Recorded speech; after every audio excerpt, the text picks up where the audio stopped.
வணக்கம். வணக்கம். எங்கே பார்த்தாலும் எஸ்ஐஆர் எஸ்ஐஆர் எஸ்ஐஆர், கூத்து கும்மாளம் கொத்து புரட்டா குளறுபடி, இதுதான் இப்போ நடந்துட்டு இருக்கு. இந்த ஓட்டை என்னவாவது பண்ணி குட்டிகளாட்டா பண்ணி ஒட்டு மொத்தமாக நாசம் பண்ணி இந்த ஜனநாயகத்தையே ஒட்டு மொத்தமாக கேலி கூத்தா மாற்றி போடுவோம் அப்படின்னு கங்கணம் கட்டிக்கிட்டு அலையுது இந்த ஒன்றிய பாஜகவுடைய அடிபுடி எடுபுடி ரேஞ்சுக்கு இறங்கியிருக்கக்கூடிய இந்த தேர்தல் ஆணையம்.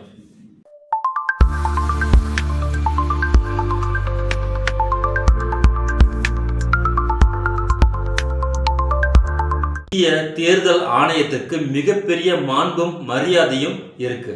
அது ஒரு தனித்த அதிகார அமைப்பு உடையதுங்கிறது எல்லாருக்கும் தெரியும். அது குழந்தைகளுக்கு பாடம். இப்போ இந்த பாசிசம் அப்படிங்கிற இருக்கக்கூடிய இந்த RSS பிஜேபியுடைய அஜெண்டா என்ன பண்ணி கேட்டீங்கன்னா, தனித்த அதிகார அமைப்புகள் அனைத்தையுமே சர்வ நாசம் செய்வது, அனைத்தையுமே உருக்குலைத்து போடுவது.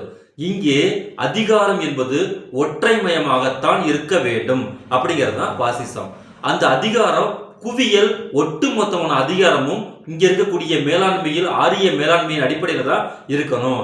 இங்கே மாநில பகிர்வு இருக்கக்கூடாது, தனித்த அதிகார பரவல் என்பது சுத்தமாகவே இருக்கக்கூடாது அப்படிங்கிறது அவங்களுடைய திட்டம், அஜெண்டா. அதன் அடிப்படையில் இங்கே என்னென்ன ஆணையங்கள் இருக்கிறதோ அத்தனை ஆணையங்களையும் கலைத்து விட்டு சும்மா ரப்பர் ஸ்டாம்பிற்கு ஒரு ஆளுகளை உட்கார வச்சு ஸ்டாம்ப் அடிக்கக்கூடிய வேலையை மட்டும் இப்போ இந்தியாவில் இருக்கக்கூடிய இந்த ஒன்றிய அரசு தொடர்ச்சியாக செஞ்சுட்டு வருது. அதன் அடிப்படையில் தேர்தல் ஆணையத்தை பலிபீடமாக கூட ஆக்கிற அளவுக்கு போய் இந்த அளவுக்கு சிரிச்சிருக்கக்கூடிய ஒரு தேர்தல் ஆணையத்தை இந்த கடந்த 75 ஆண்டு காலமாக எந்த தேர்தல் ஆணையமுமே இப்படி சந்திக்கல. அந்த அளவுக்கு இந்த தேர்தல் ஆணையத்தின் மீது மிகப்பெரிய அளவிற்கு விமர்சனங்களும் குற்றச்சாட்டுகளும் எழுந்திருக்கு. ஒரு விஷயத்துக்கு கூட இந்த தேர்தல் ஆணையம் பதிலே சொல்லல. அது தன்னுடைய நேர்மையை நிரூபிப்பதற்கு முன்வரவே இல்லை. இதுல இந்த தேர்தல் ஆணையம் இப்படித்தான் இருக்கும், இதற்கு மேல இன்னும் ஜாஸ்தியா பண்ணுன்னு சொல்லி அவசரமா இருக்கக்கூடிய எம்பிகளை எல்லாம் வெளியே துரத்தி விட்டு இந்த பாஜக அரசு ஒரு சட்ட திருத்தத்தை கொண்டு விட்டு வந்து நிறைவேற்றியும் செஞ்சு முடிச்சிட்டாங்க. அதனுடைய தீய விளைவை தான் இப்ப நம்ம அனுபவிச்சுட்டு இருக்கோம். இப்போ இந்த எஸ்ஐஆர் ஃபார்ம்னு ஒன்று வந்துக்கிட்டு ஒவ்வொருத்தருடைய வீட்டிலையும் கொடுக்கும் போது அங்க படிச்சவன் படிக்காதவன் தற்குலி தப்பிலி பிஏ PhD பண்ணுவேன் அவன் இவன் எல்லார் கையிலையும் ஃபார்மை கொடுக்கும்போது வாங்கின உடனே இது என்னடா 3 காலம் போட்டு வச்சுருக்காங்க, என்னத்தை தாண்டா எழுதுறது உங்கள்கிட்ட சொல்லி ஃபர்ஸ்ட் காலத்தை எல்லாருமே ஓகே ஃபில் பண்ணிடுவான். இந்த 2வது 3வது இருக்கு பார்த்தீங்களா, இதுல அவங்களுக்கு என்னமோ இந்த உலகத்திலேயே கரு ஊற்றுறதுக்கான ஆவணமெல்லாம் தயவு செய்து கேட்காம விட்டாங்க. எத்தனாம் தேதி நீ கரு ஊற்றுருந்த அதுதான் முக்கியம், நீ பிறந்திருக்கக்கூடிய பிறப்பு சான்றிதழ் இல்ல கருவுற்ற சான்றிதழ் எனக்கு தேவைன்னு மட்டும் உனக்கு கேட்கல. அந்த அளவுக்கு ஒரு அட்ராசிட்டி பண்ணிட்டு இருக்காங்க இந்த தேர்தல் ஆணையத்தில் கேட்கக்கூடிய டாக்குமெண்ட்ஸ். இப்போ 75 வயசுல இருக்கிற ஒரு பாட்டி கையில் இந்த பேப்பரை கொடுத்தா அது என்ன நினைக்கும்? ஃபர்ஸ்ட் இது என்னடா இந்த பேப்பர் கொடுத்துருக்குறானுங்க, என்ன இது போட்டா ஒன்று இருக்குது, இது நீ தானே உத்து பார்க்கும் அந்த பாட்டி. அது கண்ணுக்கே கொஞ்சம் பார்வை கம்மியா இருக்கும், அதை உத்து பார்த்துட்டு உட்காந்துருக்கும். இப்போ இதை நான் என்ன பண்ணணும்னு கேட்டால் இதை நீ ஃபில்அப் பண்ணி நீ என்கிட்ட கொடு அப்படிங்கிறது எவ்வளோ பெரிய அடாவடியான ஒரு செயல்பாடு. அப்போ அந்த பாட்டி துணைக்கு ஒரு ஆளை பிடிக்கும். இப்படிதான் நேற்றுக்கு ஒரு ஃபார்மை ஒரு 70 வயசு தாத்தா வந்துக்கிட்டு என்கிட்ட ஃபார்மை கொண்டு வந்தார். நான் என்ன பண்ணினேன், அது ஒரு அப்ளிகேஷன் ஃபார்ம் தானே, ரைட்டு அப்படின்னு சொல்லிட்டு நான் இப்போ நல்ல வேலைக்கு 2 ஃபார்ம் கொடுத்துருக்கானுங்க. அது வரைக்கும் இந்த எலெக்ஷன் தேர்தல் ஆணையத்தை நம்ம பாராட்டணும். ஒன்று தப்பா போனால் இன்னொன்று ஒழுங்காக எழுதுக்கடான்னு சொல்லி இந்த 2 ஃபார்மை கொண்டு எதுக்கு இவங்க 2 ஃபார்ம் கொடுத்தாங்கன்னு நான் அப்பயே யோசனை பண்ணேன். சரி நம்ம தான் எல்லாமே ப்ராப்பராக சரியாக இது பண்ணணும்னு சொல்லிட்டு அங்கே இருக்கக்கூடிய ஃபர்ஸ்ட் காலத்தில் கரெக்டாக ஃபில்அப் பண்ணி விட்டு செகண்ட் காலத்தையும் ஃபில்அப் பண்ணிட்டு 3rd காலத்தையும் ஃபில்அப் பண்ணிட்டேன்.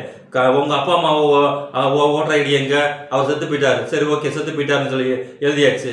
உங்கள் வீட்டுக்காரம்மா ஓட்டர் ஐடியானா அங்கிட்ட எழுது, உங்கள் மகன் இருக்காரு அங்கிட்ட எழுது, எல்லாத்தையும் ஃபில் பண்ணி கையில் கொடுத்து விட்டேன். அதுக்கு அப்புறமேட்டுக்கு எங்க வீட்டுக்கு கொஞ்சம் ஃபார்மை கொண்டு இந்த பூத் ஏஜென்ட் கொடுத்துட்டு போறாங்க. அவங்க கொடுத்ததுக்கு போல பிறகு அதே மாதிரி நான் ஃபார்மை ஃபில்அப் பண்ணும்போது என் மகன் என்னை கழுவி ஊத்திருச்சு. யோ என்ன உட்காந்து பண்ணிக்கிட்டு இருக்கு, எல்லாமே தப்பா ஃபார்மை ஃபில்அப் பண்ணிட்டு இருக்குன்னு. இது என்னடா அது, நம்ம என்னமோ ஃபார்ம் ஃபில்அப் இது வரைக்கும் நம்ம எவ்வளோ ஃபார்ம்லாம் ஃபில்அப் பண்ணியிருக்கோம், இதெல்லாம் ஜுஜிபி ஃபார்மு, இதை போய் நம்ம ஃபில்அப் பண்ண தெரியாதா அப்படி சொல்லும்போது கொஞ்சமாவது உன் மண்டையில் அறிவு இருக்கா?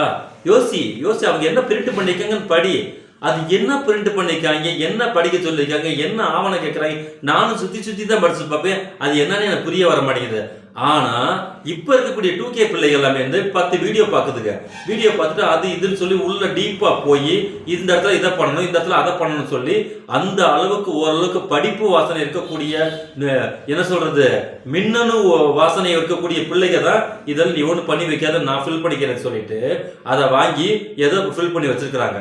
அப்போ இப்ப இவனுக்கு என்ன நோக்கத்தோட இந்த ஃபார்மை கொடுத்துருக்குறாங்க அப்படிங்கிறத ரொம்ப முக்கியமான விஷயம். இந்த ஃபார்மை கொடுப்பதன் மூலமாக இனிமேல் வரக்கூடிய தேர்தல் வந்துக்கிட்டு இது நாள் வரைக்கும் நடந்திருக்கக்கூடிய தேர்தல் எல்லாமே ரொம்ப அபாயகரமா இவங்க தேர்தல் நடத்தி முடிச்ச மாதிரியும், இந்த ஃபார்மை கொடுத்தாதான் தேர்தல் ஆணையமும் உயிர் தண்ணி குடிச்சு நாளைக்கு படாம எந்திரிச்சு நிக்கிற மாதிரியும் அவதிய அவசர கோலத்துல எல்லாத்தையும் ஃபார்மை கொடு, எல்லாத்தையும் ஃபில்அப் பண்ணு, எல்லாத்தையும் என்கிட்ட கொடுனா இப்படி ஒரு போர்க்கால அவசர நிலையை இந்தியா சந்திச்சதே இல்லை. இந்த ரூபா நோட்டு செல்லாதுன்னு சொல்லி நம்ம 56 அடிச்சு விட்டாரு பாத்தீங்கல்ல. அடுத்த நாள் காலங்காத்தால போய் பார்த்தோம்னா அந்த பெட்ரோல் பங்க்ல போய் பார்த்தோம்னா சும்மா கண்கொள்ளாத கொள்ளை கூட்டமா இருந்தது. அவங்க மேல அலறி மிரண்டு போய் கிடந்தாங்க. என்னடா ஒரு இரவு விடியறதுக்குள்ள இம்புட்டு கூட்டம் வந்து நிக்குதுன்னு. அதுக்கப்புறம் ஏடிஎம் வாசல் அங்க இங்கன்னு பல பேர் செத்தாங்க, பாதி பேர் கொஞ்சம் பேர் கிறுக்கே பிடிச்சி மெண்டல் ஆயிட்டாங்க, பாதி பணம் வந்துக்கிட்டு செல்லாம போனது நிறைய காட்சிகளை பார்த்தோம். இப்ப அதே காட்சிக்கு இணையான காட்சிகளை இந்த அப்ப பணம் செல்லாதுன்னு சொல்லிவிட்டு ஒரு ஆல்ரவுண்ட் அடிச்ச நம்ம 56 இப்போ உன்னுடைய ஓட்டு செல்லாது அப்படின்னு சொல்லிட்டு இப்போ ஒரு ஆல்ரவுண்ட் ஓடிட்டு இருக்கு. எங்க பார்த்தாலும் இந்த ஃபார்ம் வந்துருச்சா அந்த ஃபார்ம் வந்துச்சா. ஒரு ஃபார்மை ஃபில் பண்றதுக்கு 10 விதமான வியாக்கியானங்கள். ஒருத்தர் வந்துகிட்டு இந்த இடத்துல போட்டோ ஒட்ட வேண்டிய அவசியம் இல்லை, இன்னொருத்தையும் வந்துட்டு இந்த போட்டோ நீ கட்டாயம் ஒட்டலன்னு வச்சுக்கோ அவ்வளவுதான் இது வந்துட்டு செல்லாம போயிடும். இன்னொரு ஆள் வந்துட்டு அதான் ஆல்ரெடி போட்டோ இருக்குது இல்ல, அந்த போட்டோ போதுன்னு சொன்னா ஆதார் அட்டையில நீ வந்து ஒழுங்கா நம்பர் எழுதுலேன்னு வச்சுக்கோ உனக்கு அட்டை வராது. அதுல ஆதார் அட்டையை ஆப்ஷன் தான் போட்டிருக்கான், ஆப்ஷன் போட்டுதான் நீ ஆதார் அட்டையை வைக்கணும், ஆப்ஷன் போட்டு ஆதார் அட்டையை வைக்கல உனக்கு சொல்லாம போயிடும். அதுக்கப்புறம் உங்க அம்மா இருக்கிறாங்களா, உங்க அம்மா இருக்காங்க, உங்க அம்மாவுடைய அட்டையை எங்க அம்மாவுக்கு 75 வயசு அதுக்கு ஓட்டு போடவே இல்லை விட்டுட்டுனா அது வெளியூர்ல வச்சுன்னா அந்த ஊர்ல நீ ஃபில் பண்ணு, இந்த ஊர்ல நீ ஃபில் பண்ணணும்னா நீ அந்த ஊருக்கு ஃபில் பண்ணணும்னா ஓட்டர் ஐடி அங்க மாறிக்கும் இங்க மாறிக்கும்னு ஒரு விக்ரமாதித்யனுடைய பேய் கதை இருக்கு தெரியுமா, வேதாளம் முருங்க மரம் ஏறிய பேய் கதை. அதை விட சற்றும் சுவாரஸ்யம் குறையாத ஒரு விக்ரமாதித்யன் பேய் கதையா தான் இந்த எஸ்ஐஎஃப்எம் ஓடிட்டு இருக்கு. ஆளாளுக்கு இந்த ஒரு துடுப்பு சீட்டை வச்சுக்கிட்டு ஒரு இந்த ரஷமானோட அகிரா குரோசாவாவோட ரசமான் சினிமா வந்துச்சு பாத்தீங்கல்ல, ஒரே கான்செப்ட் 3 விதமான காட்சி அமைப்புகள்ங்கிற மாதிரி ஒரே பேப்பரு 10 விதமான கோடி விதமான கருத்து பரிமாற்றங்கிற மாதிரி 4 பிரிண்ட் தான் அடிச்சிருக்கு. அந்த 4 பிரிண்ட் எப்பேற்பட்ட செய்திகளை இந்த மக்கள் கிட்ட கொண்டுட்டு வந்து விட்டுருக்கு. ஒவ்வொருத்தையும் இதை இப்படி ஃபுல்லப் பண்ணு, இதை அப்படி ஃபுல்லப் பண்ணு, மத்தியானத்துக்குள்ள கொடுத்துடணும், காலையிலக்குள்ள கொடுத்துடணும் சொல்லும் போது பாதி ஆளுங்க ஓட்டு போட்டா என்ன போடாட்டி என்ன இந்த மேல் தட்டு வருகிறதுக்கு பார்த்தீங்கல்ல, இந்த பணம் பவுஸ் எல்லாம் சம்பாரிச்சுட்டு சொகுசா இருப்பாங்க தெரியுங்களா, அந்த சொகுசா இருக்கிறவன் இதை கண்டுக்கிறதே கிடையாது. எக்கேறு கெட்டு போனா நமக்கு என்ன அதை பத்தி அவன் தலையில தீ வைக்கிற வரைக்கும் அவன் கண்டுக்க மாட்டான். அவனுக்கு இருக்கக்கூடிய பைசா, அவனுக்கு வரக்கூடிய வளம், அவனுக்கு இருக்கக்கூடிய வளமான வாழ்க்கை, அதை வச்சுட்டு அவன் கிராஸ் பண்ணிடுவான். ஆனா இந்த நடுத்தரத்துக்கு கீழே இருக்கான் பார்த்தீங்கல்ல, அவன் தான் இந்த ஓட்டு போடக்கூடிய விஷயத்தை தனது உரிமையாகவும் உயிராகவும் கருதுவான். அவனுக்கு வருமானம் ஒரு நாளைக்கு 400 ரூபாய் 500 ரூபாய் வருமோ வராம போகுதும் அது அடுத்த விஷயம். ஆனா அவனுடைய ஓட்டு இருக்கு பார்த்தீங்கல்ல, அவனோட வாக்குரிமைங்கிறது வந்துட்டு ரொம்ப ரொம்ப அத்தியாவசியமானது. இதை மிகப்பெரிய அளவிற்கு சரி பண்ணி நம்ம வச்சுக்கணும் அப்படிங்கிறதுக்கு மெனக்கிடுவான். அந்த மெனக்கிடுறவன் இருக்கான் பாத்தீங்கல்ல, அவன் ஒரு ஐடியாலஜி இருப்பான். ஒன்னு அதிமுகவா இருப்பான், ஒன்னு திமுகவா இருப்பான். இந்த 2 முகவா தான் இங்க அதிகபட்சம் தமிழ்நாடு வரலாறு நமக்கு எழுதி வச்சிருக்குது. இந்த இன்னைக்கு வரைக்கும் திமுக கவர்மெண்ட்ல இருக்கு, நேத்திக்கு அதிமுக கவர்மெண்ட்ல இருந்துச்சு.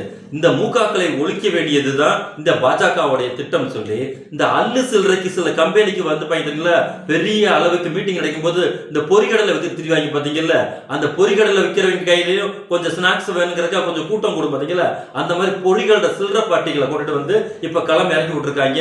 அவன் என்டிகேங்கிறான், டிவிகேங்கிறான், அவங்கிறான், இவங்கிறான். அவங்க எல்லாம் வந்து உட்காந்துட்டு கிடுகிடுத்து போயிருப்பாரு. இன்னும் ஒரு 6 மாசத்துல, இன்னும் 5 மாசத்துக்குள்ள என் ஆளு மேல நீ கை வச்சுப்பாரு, என் மேல கை வச்சுப்பாரு, அவங்க மேல கை வச்சுப்பாருன்னு என்னமோ வேட்டியை மடிச்சு கட்டி முண்டா தட்டிட்டு கிடக்குறாங்க.